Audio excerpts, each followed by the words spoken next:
morning. Today is the 29th of November, and we continue with our meditations from the book of Ruth in the Old Testament. We continue with chapter 4. Chapter 4 is so important because it contains the genealogy of David. David, king in Israel. I read from verse 13. So Boaz took Ruth and she became his wife.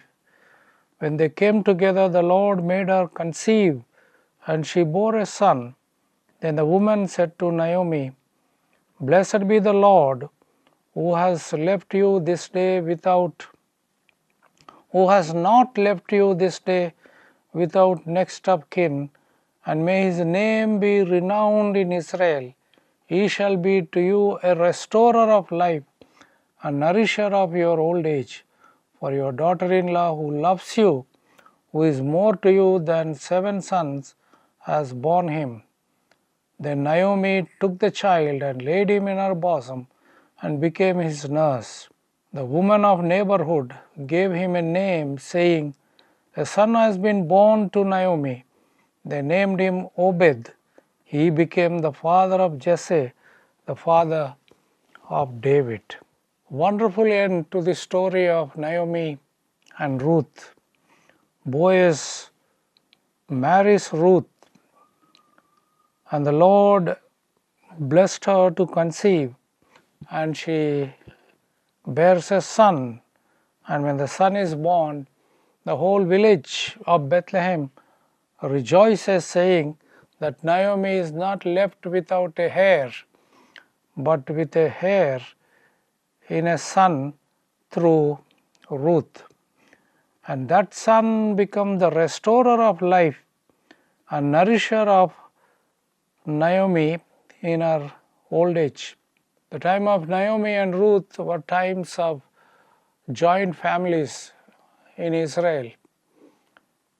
The children took care of their parents, and Naomi is now taken care by Ruth and later by Ruth's son.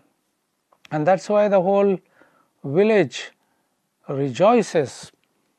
And when Ruth has a son, Naomi takes her and takes that son into her bosom. And the whole village blesses Naomi, saying, A son has been born to Naomi. They named him Obed. And Obed becomes so important in our Christian faith that Obed was the father of Jesse, and Jesse is the father of King David. Through King David's descendants, as we read chapter 1 of Matthew genealogy, Jesus of Nazareth is born. Wonderful story of Naomi and Ruth giving birth to Obed, and Obed giving birth to Jesse, and Jesse to David. And in the genealogy, in the lineage of David, Jesus is born. We are now in the season of Advent, waiting for the celebration of Christmas. Often we think of David during this season because Jesus was born in the family of David. And David is so important in our Christian faith. As we celebrate the birth of Christ during this season of Advent, God bless you and the Lord be with you. Amen.